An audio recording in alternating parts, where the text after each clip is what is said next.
En Debates y Soluciones hablamos de los obstáculos que están impidiendo la formación de la coalición opositora y estamos en la grata compañía de nuestro invitado para abordar el tema, Willy. Damos la bienvenida a Víctor Hugo Tinoco, que nos estará acompañando esta mañana y con el que estaremos conversando este y otros temas. Bienvenido.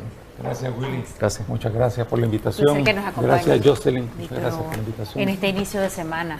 Realmente estamos a un plazo ya de días, tan solo días de que se cumpliera el 25 de febrero y que este plazo pues se había estipulado como un plazo prudencial para anunciar ya la formación oficial de la coalición opositora, pero hemos estado viendo una serie de situaciones que no abonan al proceso, que hacen pensar a la gente que eso cada vez se dificulta más. ¿Realmente es así o detrás de estas situaciones sí se está trabajando fuertemente de cara a esa unidad?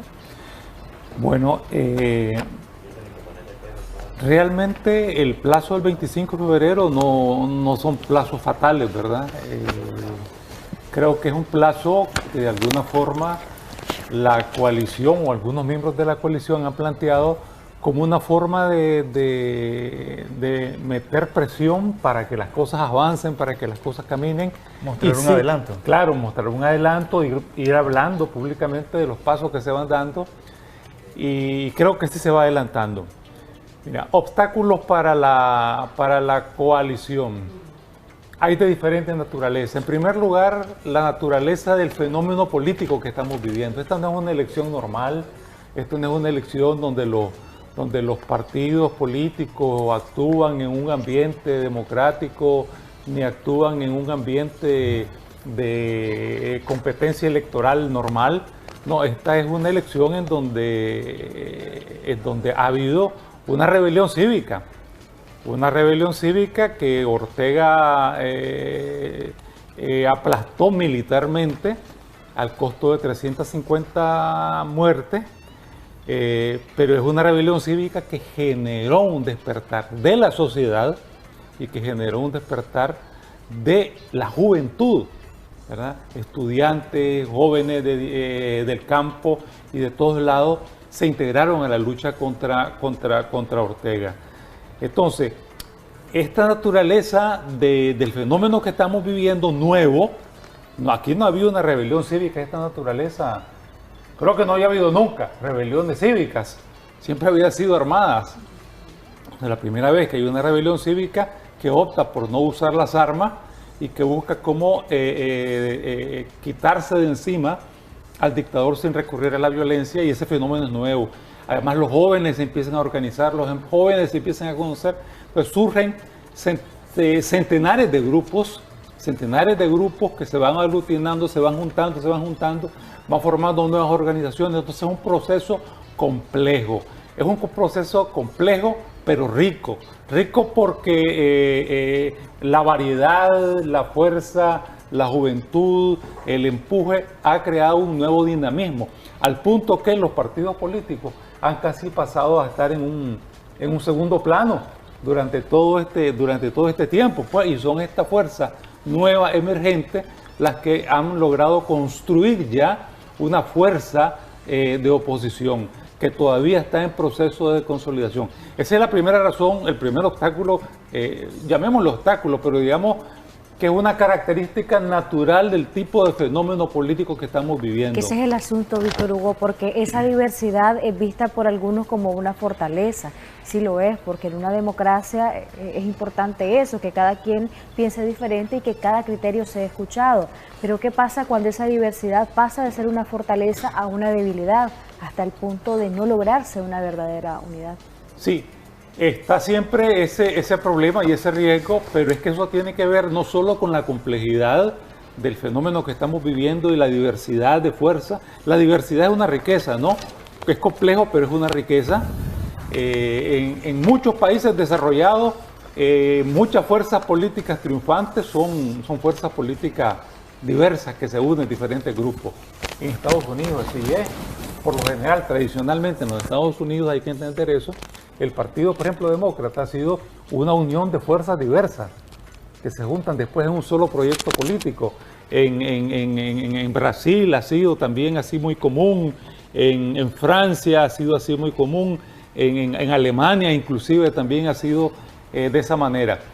El problema es que a esa diversidad y complejidad también se le suma la mano pachona del dictador, que empieza a mover sus hilos, ¿verdad? Que empieza a mover sus hilos. Entonces aquí empiezan a ver los que empiezan a trabajar como agentes, ¿verdad?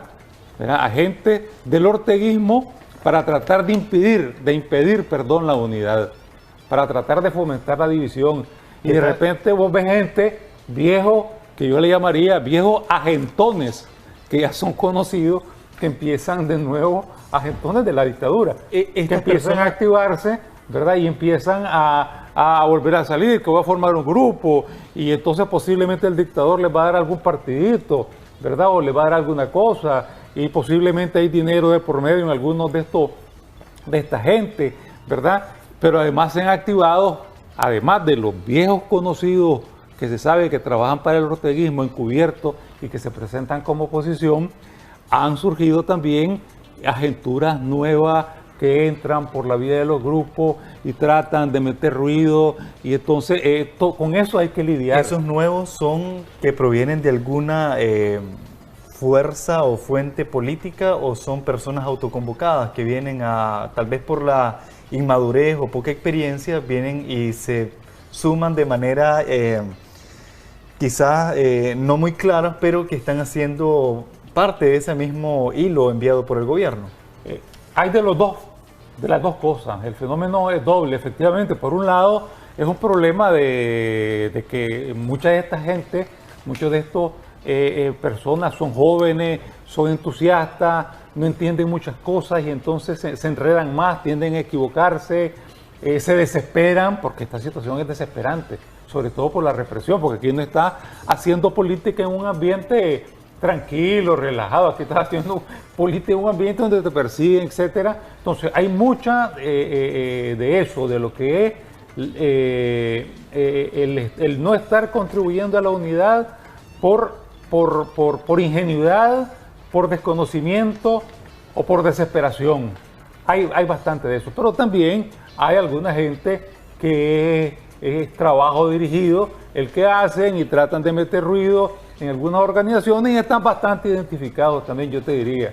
No es para todos estos sectores nuevos, porque en el trabajo vos los vas identificando, vos viendo que de repente te hacen esta bandidencia, te hacen esta otra bandidencia, y vos ya vas viendo, ya este anda ya con mala leche, decimos, ¿no? Pero bueno, entonces con todo eso se va lidiando. Es decir, obviamente Ortega no está tranquilo viendo cómo la oposición se le va aglutinando, se le va juntando. Si eso es a lo que más le teme Ortega.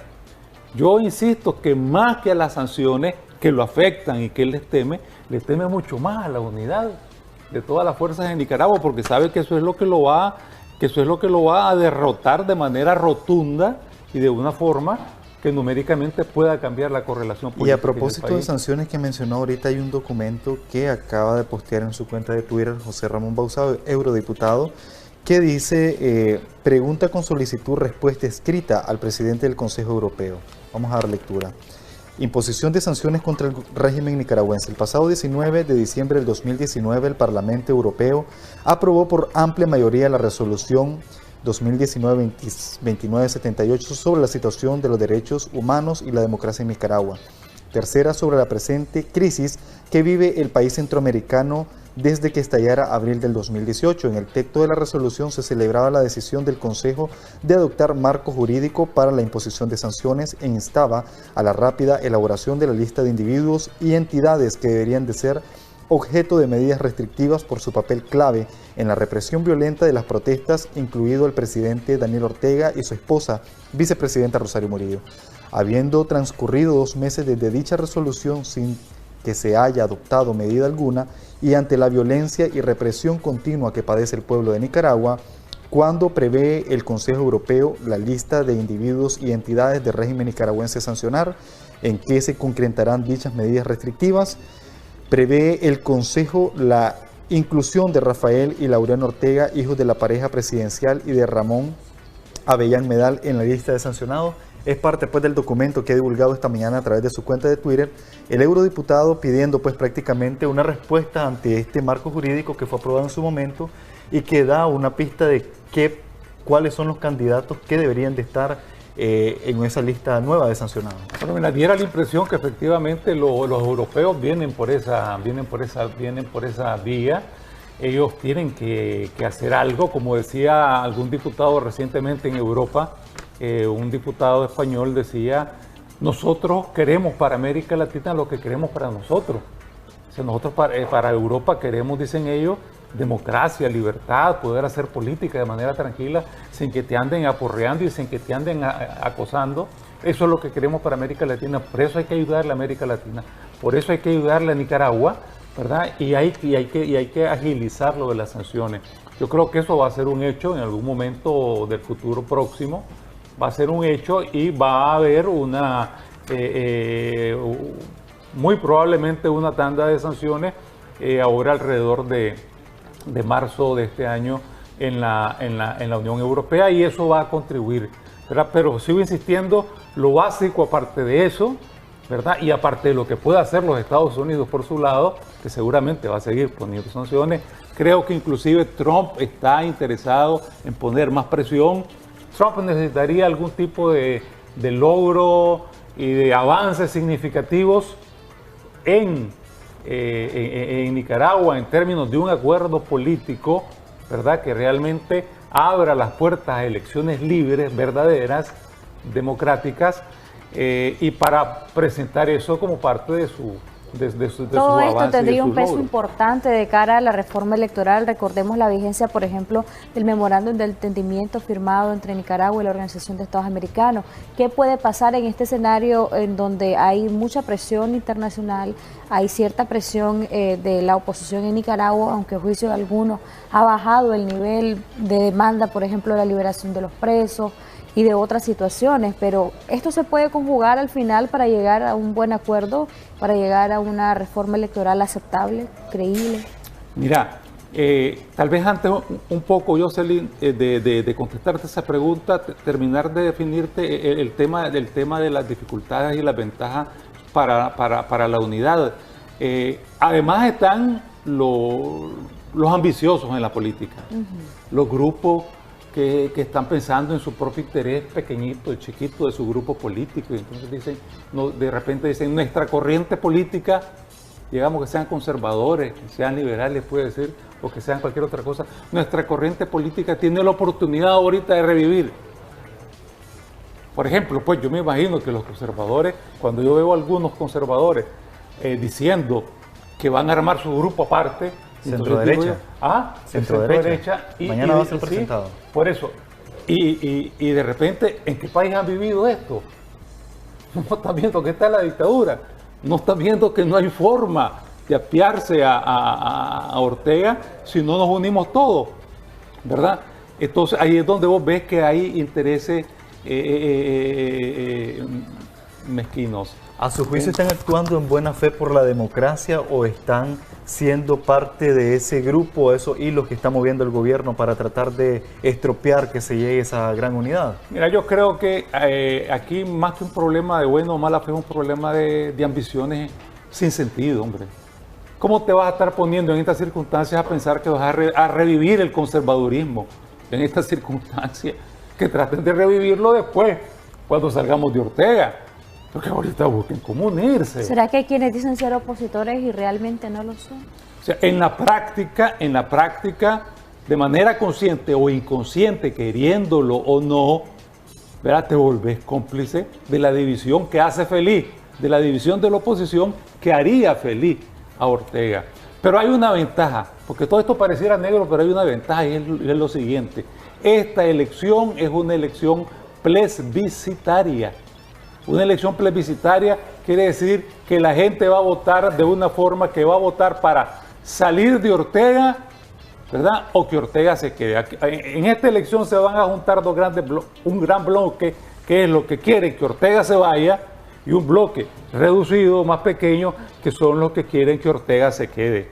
Y la gente así va a votar. Cuando la elección es plebiscitaria, que no es que si yo soy conservador, que soy liberal, que si soy socialcristiano, que si soy MRS, que si soy cualquier cosa, sino que es, quiero que Ortega salga y por lo tanto me uno con el bloque fuerte, o voto por el candidato fuerte, ¿verdad? O me dedico a dividir el voto, porque quiero que Ortega se quede. Entonces, esta elección va a ser plebiscitaria. Al final, cómo va a votar el nicaragüense no va a depender de esas cúpulas políticas, que además muchas de esas cúpulas políticas no aparecían en los últimos 10 años, ¿verdad? Andaban perdidas, ¿verdad? No va a depender de ello. Al final, el nicaragüense en la base es el que está unido y está claro que quiere que Ortega se vaya, ¿verdad? Entonces, al final, el nicaragüense que está en la comarca, que está en el pueblo, dice que, hombre, el que tiene la fuerza es la coalición. Vamos a irnos con el candidato de la coalición porque es la única forma de salir de Daniel Ortega. Y eso en política es lo que se llama el voto útil.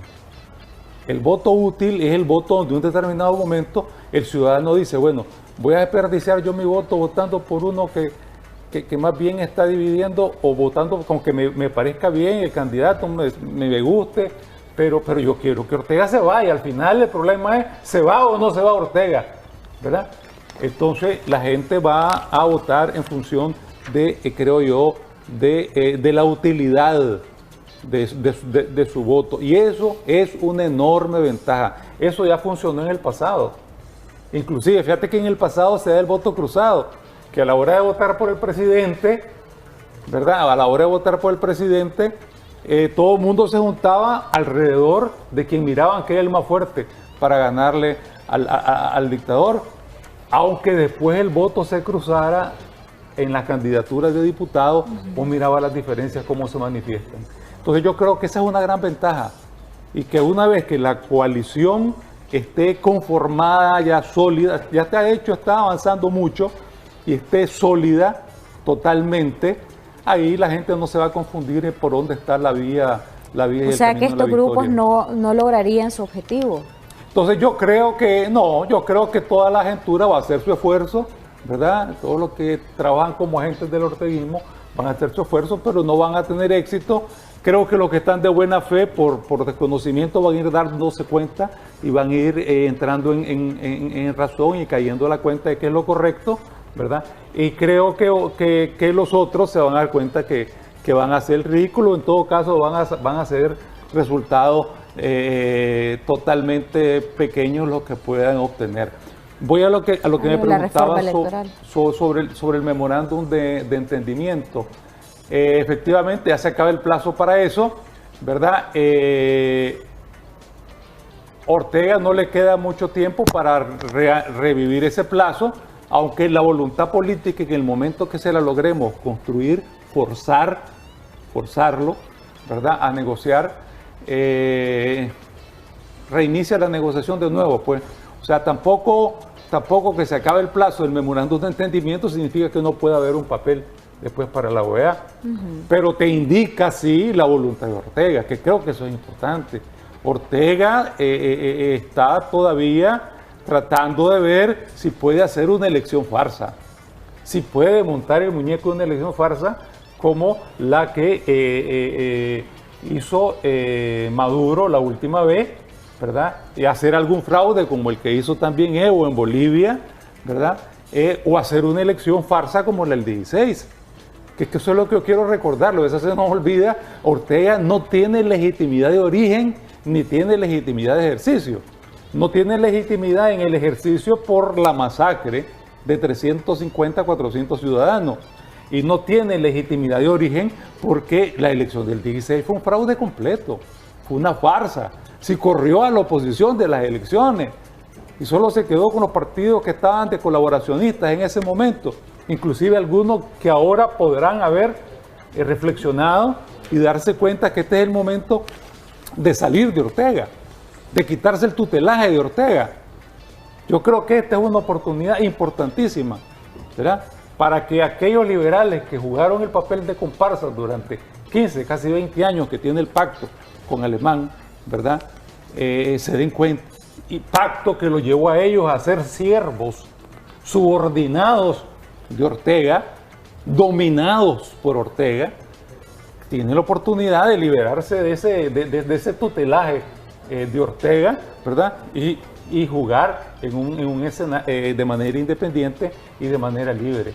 Entonces, a mí me parece que esa es una oportunidad que tienen esta fuerza y por eso es que vos ves algunos cambios de política que sí pueden ser genuinos. Tiene que ¿verdad? estar la Organización de Estados Americanos de cara a una reforma electoral y a un proceso electoral ya en sí. Esto porque este mismo grupo, Alfredo César, había dicho que ética y transparencia es más que suficiente para garantizar una elección. No hay problema en que nos sustituya, juicio de él. No, ética y transparencia es una fuerza, es una organización muy buena para supervisión nacional, pero no tiene impacto internacional. O sea, ya lo viste en el 16. En el 16, el gran robo, la gran farsa, ¿verdad? Corrieron a todos los diputados de oposición, a 30 diputados de oposición, ¿verdad? Corrieron al partido de oposición que había sacado casi el 40% de los votos en la última elección, ¿verdad? Y Ortega se fue solo, él con sus socios, con sus colaboradores y con su mujer de vicepresidenta, y lo denunció, Ética y Transparencia denunció la farsa del 16. Sin embargo, no sonó, porque para que esto suene y tenga impacto, tienen que haber organismos internacionales como la OEA, como la ONU, ¿verdad? Como el Centro Carter, que digan, estuvimos ahí y vimos esto, porque eso es lo que hace que los gobiernos internacionales, que todo el mundo tiene sus propios problemas, reaccionen y entonces los gobiernos internacionales empiezan a sancionar y a meter presión. Pero ¿será esto al que haga una posible? farsa. Hablando, por ejemplo, de la correlación de fuerzas, sabemos que el presidente Ortega tiene control en todos los poderes del Estado, pero ¿podrá la presión internacional y la presión de los opositores aquí en Nicaragua hacerlos flexibilizarse y que permita que organismos como estos que usted ha citado sean partícipes de una reforma en el caso de la OEA y de la observación de un proceso electoral en el caso de todos los que usted ha mencionado? Es que, en primer lugar, Ortega tiene la elección de que la farsa que hizo Maduro no le sirvió de nada para Maduro y está con los tremendos problemas, ¿verdad? Entonces, Ortega ya puede tener garantizado que si se fuera por esa línea, no le va a servir de nada, no va a ganar legitimidad, no va a ganar nada, por mucho que tenga partidos colaboracionistas, partidos de mentira, partidos de maletín, pues, colaboracionistas, no le va a servir. Pero es que el problema de la sanción, el asunto de la sanción internacional, no es que la sanción te va a resolver, la sanción contribuye. Aquí lo clave es que eso le va a dar un impulso, ¿verdad? Como ya le está dando desde hoy y le va a dar un impulso a la oposición interna, para organizarse como coalición y para dar la lucha para que estas elecciones sean libres y para dar la lucha para que empiecen a respetarse desde ya, desde hoy, los derechos constitucionales de los nicaragüenses, el derecho a la libertad de expresión, el derecho a la libertad de manifestación, de movilización, de protesta. En todos los países del mundo, de América prácticamente, ese derecho existe, menos aquí con Ortega. Es decir, las sanciones tienen un efecto, pero por otro lado, uno de sus efectos es que le da un impulso a la lucha interna. Y la lucha interna es clara. Tenemos que estar nosotros clarísimos de lo siguiente. Nosotros tenemos que trabajar en función de que hayan elecciones libres, pero tenemos que trabajar en función de desde ya obligar a Ortega a que respete los derechos constitucionales de los nicaragüenses. Y eso hay que trabajarlo y para eso la coalición es sumamente importante. La coalición no está concebida solo como una alianza para elecciones. La coalición está concebida para dar la batalla contra Ortega, para forzar a Ortega y obligarlo, ¿verdad?, a que libere los presos políticos. Es cierto que ya no están los 700 ni los 100 y pico presos, ¿verdad?, que ahora hay aproximadamente 60 presos políticos, pero bueno, todos son presos, todos son ciudadanos, que sus derechos están siendo atropellados y además siguen habiendo presos constantemente. Entonces, yo creo que esa es la otra cosa que hay que estar claro. La coalición y ahí la unidad nacional tiene un papel muy importante y la alianza cívica también. Todos estos grupos, todos estos jóvenes tienen que trabajar y tienen que seguir empujando la rebelión, la protesta. Eso es natural. En la lucha contra la dictadura siempre se trabaja bajo presión, siempre se protesta bajo presión. Cuando yo recuerdo, cuando yo era chaval y éramos dirigentes estudiantiles, y andábamos en las manifestaciones contra Somoza, siempre andábamos cuidándonos de cuando iba a aparecer la guardia a garrotearnos, ¿verdad? Y efectivamente en un momento aparecían. ¿Será que se va a flexibilizar el gobierno y el presidente Ortega ante estas presiones para ver el tema de la reforma electoral entonces? Es que lo tenemos que obligar. La voluntad de Ortega no va a nacer de él. Le vamos a hacer que le nazca. La decisión de que pierde más cerrándose que abriendo el espacio, que tiene que buscar una salida para él y para su grupo. Es decir, estemos clarísimos de una cosa, esto no es un asunto de voluntad de Ortega. Por eso los que andan diciendo de que si Ortega, no, lo vamos a obligar a aceptar. El pueblo nicaragüense tiene que obligarlo a aceptar porque él es un dictador, porque él es un hombre que no acepta la democracia. ¿Por qué Ortega no acepta la democracia? Porque no la entiende, porque no le cree a la democracia. No, porque sabe que la democracia es su enemigo. La democracia lo obliga a poner en juego el poder. La democracia lo obliga a que hasta en su mismo partido tenga otros candidatos que no sean ni su mujer ni sus hijos, o que no sea él mismo, como seguramente lo va a hacer. Es decir, Ortega es enemigo de la democracia porque va contra sus intereses familiares, ¿verdad? Aunque la democracia pudiera ser buena inclusive para el mismo Frente Sandinista si lograra desprenderse del tutelaje y del dominio y del control de la familia Ortega Murillo. Pero ¿cuál es el mensaje que está dando Ortega? Porque vemos que todos los sábados prácticamente siempre hay una excusa para salir a que lleguen sus fieles o trabajadores del Estado. El fin de semana pasado vimos que era una marcha por el amor, o sea, siempre hay una excusa para que los trabajadores del Estado o simpatizantes salgan a marchar a las calles. ¿Esto es que Ortega se está preparando ante un eventual adelanto de elecciones o no lo interpreta de esa manera? Esas son dos cosas. Uno, Ortega está preparando su candidatura, que en eso no hay que enredarse. Yo creo que son ingenuos los que piensan que Ortega va a permitir que haya otro candidato. Mientras Ortega esté vivo, o mientras Ortega tenga conciencia, esté consciente, pues, que no esté como un vegetal, digamos, por algún problema natural, ¿verdad? Él va a ser el candidato. ¿Queda resignarse la oposición de ir a unas elecciones con Ortega? No, el orteguismo, los sandinistas que están bajo el orteguismo tienen que estar claros que esa es la realidad. No, nosotros no, nosotros vamos a demandar de que no sea él. Pero no es ese el problema fundamental. O sea, nosotros vamos a demandar y demandamos que no sea él. ¿Por qué es inconstitucional? ¿Verdad? ¿Por qué es inconstitucional? Pero no es esa la demanda principal. La demanda principal es que las elecciones sean libres. Porque si las elecciones son libres, sea él o sea quien sea, hay que derrotarlo aplastantemente. Y lo vamos a derrotar aplastantemente.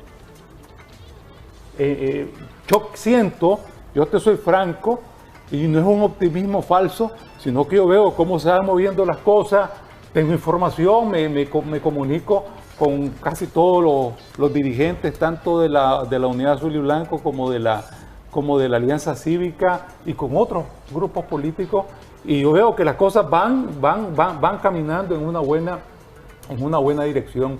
Yo creo que en ese sentido, por eso digo, una vez que logremos consolidar bien la coalición, ¿verdad?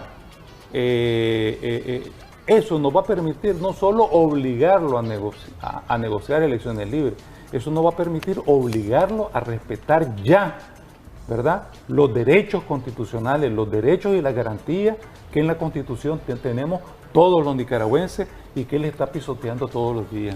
Vamos a darle pase a audio que han enviado nuestros amigos televidentes para que así respondamos a su pregunta, a su comentario. Muy buenos días, le escuchamos. Buenos días, Canal 10, y al señor Víctor Hugo Tinoco. Yo quisiera hacer una pregunta al señor Tinoco. Si a ustedes es un caso que no nos metieran a ninguna coalición o a ningún grupo político que está en la boleta, ¿ustedes serían capaces de votar por ellos o no votarían o votarían por el Frente Sandinista? Gracias. Muchas gracias. Siguiente audio. Buenos días, señores del panel. Don Tinoco, le tengo un comentario, pregunta. Usted que estuvo desde adentro del sandinismo, ahora MRS, Movimiento Renovador, estuvo desde adentro del sandinismo, es importantísimo tener gente como ustedes, hombre, porque ustedes conocen todas las marañas de la gente mala que está ahí en el frente sandinista. Le agradezco de que usted se quiera incluir en el MRS, pues se quiere incluir en la coalición. Y me alegra más aún cuando escuché ayer al señor del FDN, si no me equivoco, Don Fey, Enoch, de que quieren participar con ustedes en una contienda e irse en una sola coalición. Los felicito y espero que diga más de eso. Unámonos, por favor. Gracias. Muchas gracias por participar. Siguiente audio. Buenos días, Acción 10.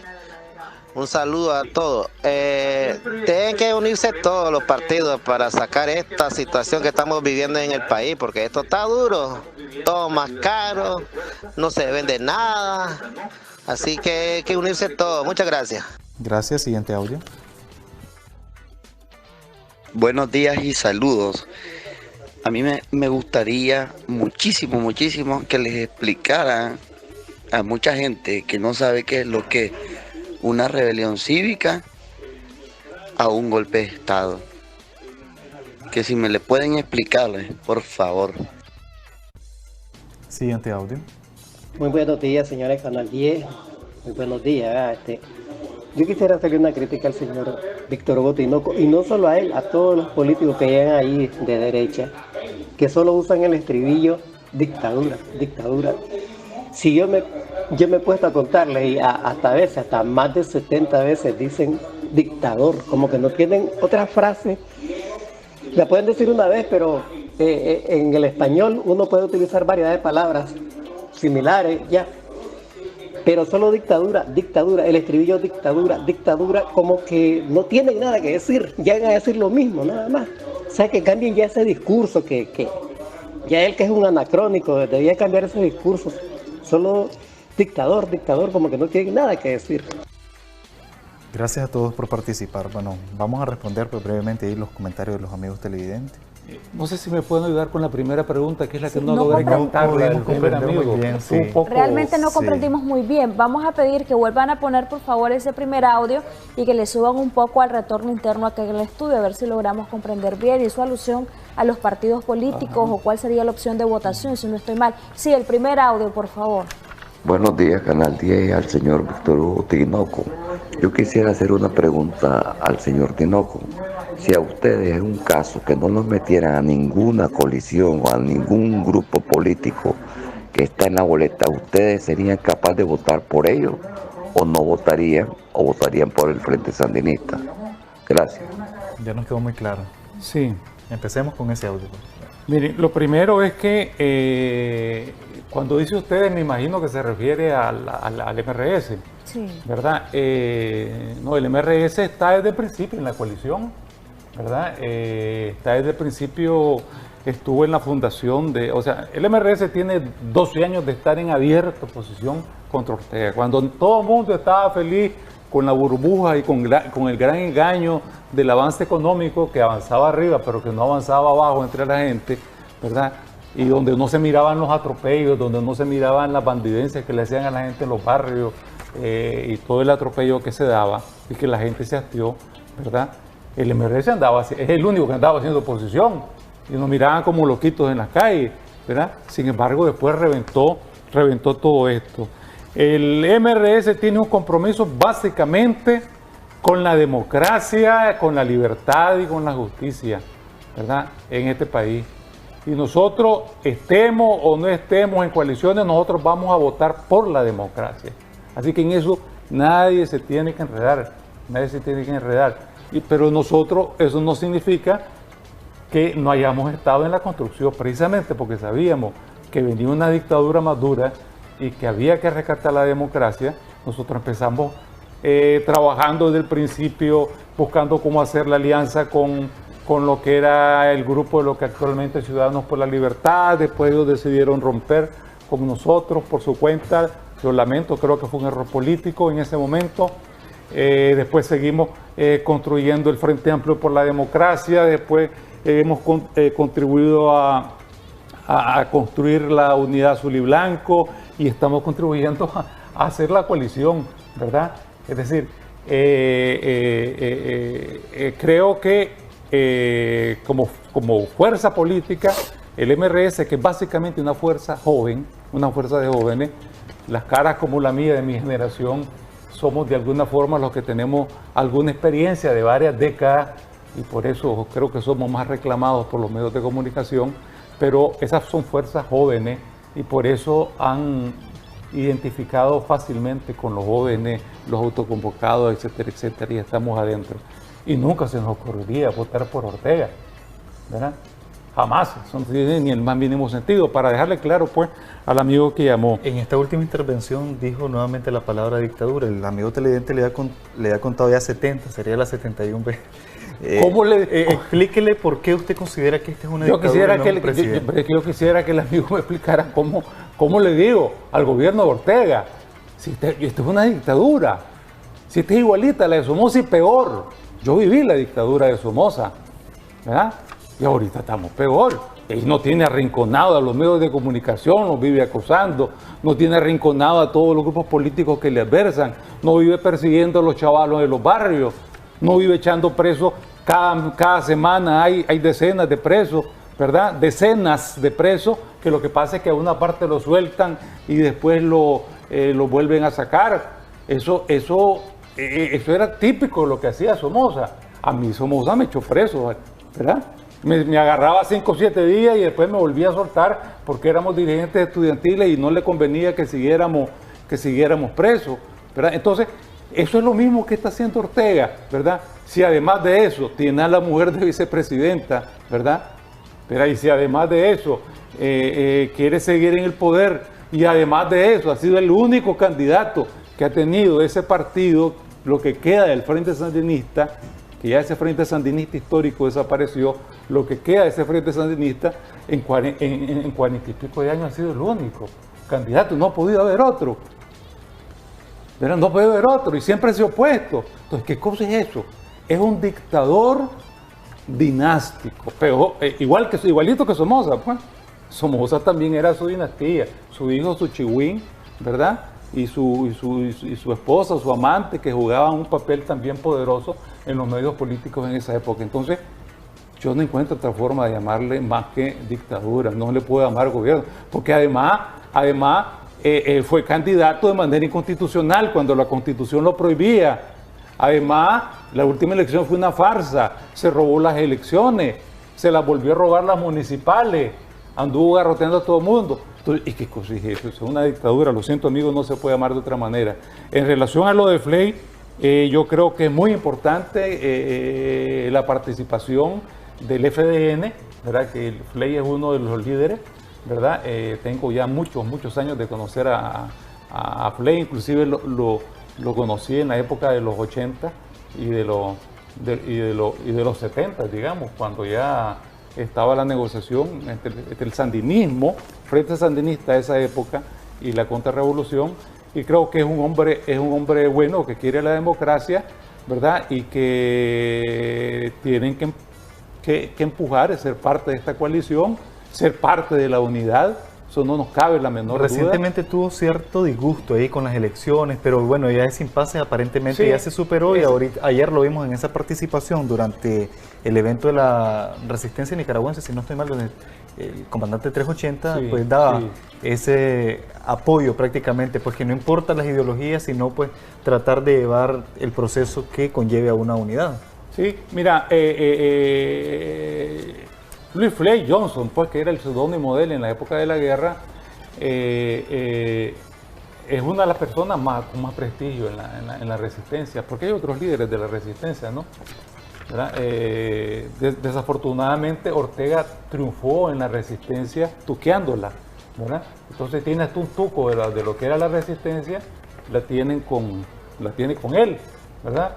Algunos dirigentes de cierto grupo. Creo que él es una persona que tiene mucho peso, debe integrarse. Hubieron problemas por el asunto electoral, fue complejo el tema electoral porque estaba todo el tema generacional, muchos de los chavalos no entendían pues que algunos viejos estuvieran ahí queriendo ser parte, al final entendieron, pero no pudo salir todo el mundo.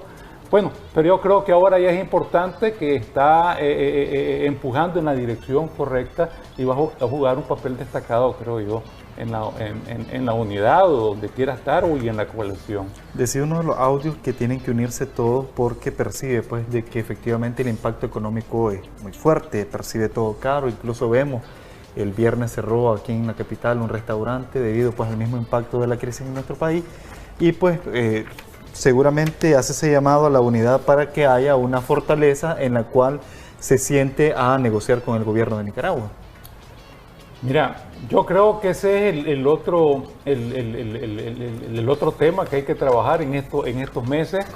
No hay que dejar sola a la población en su sufrimiento por la carestía de la vida, ¿verdad? Hay que buscar cómo auparlos, hay que buscar cómo acompañarlos en su demanda de que no se deteriore su situación. Acordate, el salario aquí anda promedio en los 6.000 Córdoba, 5.000 y pico de Córdoba, ¿verdad?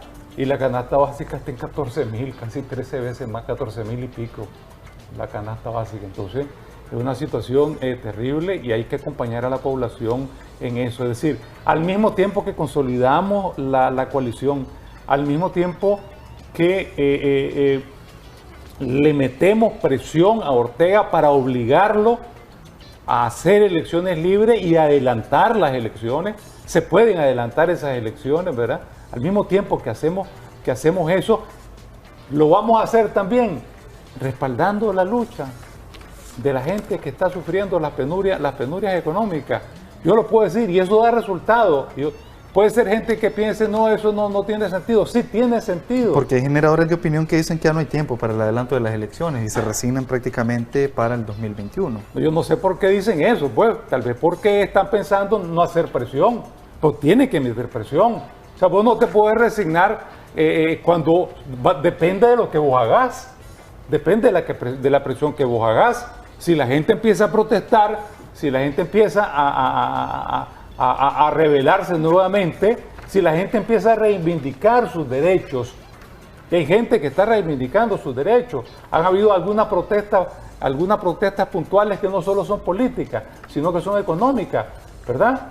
Hay que hacerlo por su familia, por sus derechos, por su comida, por el plato que le ponen en la mesa a sus hijos y a su familia, ¿verdad? Hay que hacer esa lucha económica, pero también hay que hacerlo porque eso contribuye a la democracia. Yo te digo, el MRS tuvo la experiencia durante los 12 años de resistencia a la dictadura, los últimos 12 años, contra Ortega, que nosotros estábamos apoyando constantemente a los cañeros, a los enfermos de insuficiencia crónica, a los plataneros de Riva, a los paperos y frijoleros de Sébaco y de Nueva Segovia y de Condega, y a los mineros en La Libertad, y a los mineros en Santa Pancha, en Occidente, en León, ¿verdad? Y todo eso va creando opinión. Yo creo que las nuevas generaciones también tendrán que involucrarse, tienen que involucrarse en ese tipo de lucha que los mismos sectores sí tienen que empezar a empujar. Vos no podés inventarle una lucha a un sector social, a un sector económico que está oprimido económicamente, ¿no? El sector tiene que empezar a moverse. El dirigente de ese sector y sus dirigentes, sus líderes, lo que sean, tienen que empezar a moverse, ¿verdad? A demandar, y ahí van a encontrar la solidaridad, no tengo la menor duda también de la coalición. Hay un audio más que decía algo así como golpe de Estado, pero no logré descifrar muy bien lo que dijo el amigo televidente, no sé si logró. Sí, él preguntaba que cuál era la diferencia entre rebelión cívica y golpe de Estado. Y golpe de Estado. Yo creo que son cosas muy diferentes, ¿verdad? Son cosas muy diferentes. La rebelión cívica es cuando el pueblo se siente oprimido, se siente ya hastiado, ya no aguanta y explota, ¿verdad? Y explota cívicamente, como en este caso, pues, porque no fue una rebelión armada, y explota cívicamente, ¿verdad? Y se toman las calles y protesta. Eso de tomarse las calles y los tranques, eso se ve en todas partes del mundo. Se ve en Francia, se ve en Sudamérica, se ve en todos lados, ¿verdad? El problema es cómo el régimen, el que esté en el poder, trata ese problema, ¿verdad? Porque hay quienes lo tratan a balazos, como hizo Ortega, y mata a 400 personas, o hay quienes lo empiezan a negociar, empiezan a buscarle la salida, y ahí van poco a poco resolviendo el problema. Entonces la rebelión cívica es por lo general, es un fenómeno espontáneo que surge de el hartazgo, ¿verdad? Que la gente se cansa de la opresión, de la mentira y de sus problemas económicos. A diferencia del golpe de Estado, que el golpe de Estado es cuando un grupo de poder, por lo general un grupo de poder, llámese ejército o llámese un partido político que controla las instituciones, ¿verdad? Copa, controla, ¿verdad? Y vuelve sumisos y vuelve súbditos de ellos a otros poderes del Estado, ¿verdad? Como es lo que pudiera haber pasado en lugares como es lo que ha pasado pues en Nicaragua, ¿verdad? En Nicaragua eso es lo que ha habido, nada más que con formas dictatoriales abiertamente, pues, ¿verdad? No cabe la explicación que dé el gobierno a este estallido social como golpe de Estado, como tal lo ha dicho en sus discursos. ¿Cómo va a ser golpe de Estado, hombre, si la rebelión cívica está permitida en la Constitución, está permitida hasta por la Iglesia Católica? La Iglesia Católica en su doctrina establece que la rebelión ante el tirano es legítima. Es legítima. El jefe del ejército dijo en su momento también que habían organizaciones que lo estaban tratando de inducir a que se prestaran a un golpe de Estado. Aunque no dio explicación pues de cuáles eran esas organizaciones. No dio explicaciones, el ejército ha estado realmente silenciado, yo diría que aplastado en su función por la dictadura, ¿verdad? De hecho, los han hecho cómplices en algunas acciones de inteligencia política, ¿verdad? Los han hecho participar en acciones de inteligencia política y en eso tienen una responsabilidad, ¿verdad? Pero golpe de Estado es eso. Golpe de Estado es que un poder, no a la población que se rebela, que explota, no, un poder, ¿verdad? Pasa a controlar y a dominar otros poderes mediante la maniobra política, mediante la fuerza, la coacción y mediante la amenaza, pues. O sea, son cosas muy diferentes. La rebelión nuestra fue un fenómeno realmente extraordinario, ¿verdad? Extraordinario porque se volvió cívica.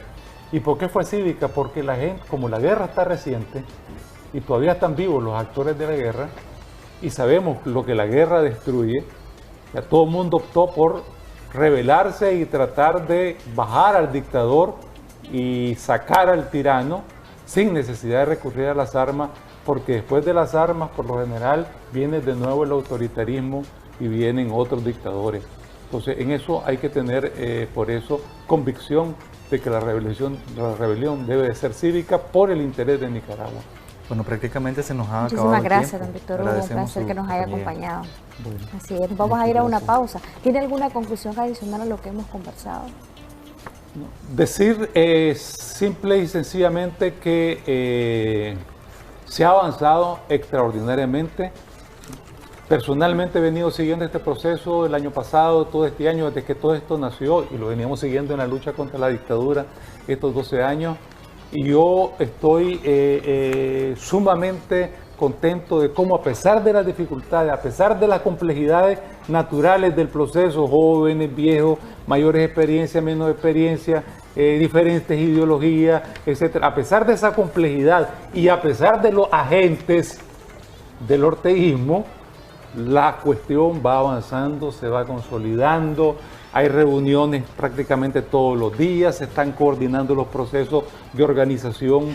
Ellos podrán hablar más, los miembros de la unidad y de la Alianza Cívica. Se va avanzando cada vez más y estamos a las puertas de tener una fuerza poderosa que le va a dar la esperanza, que va a terminar de consolidar la esperanza de una salida pacífica en Nicaragua. Bueno, muchas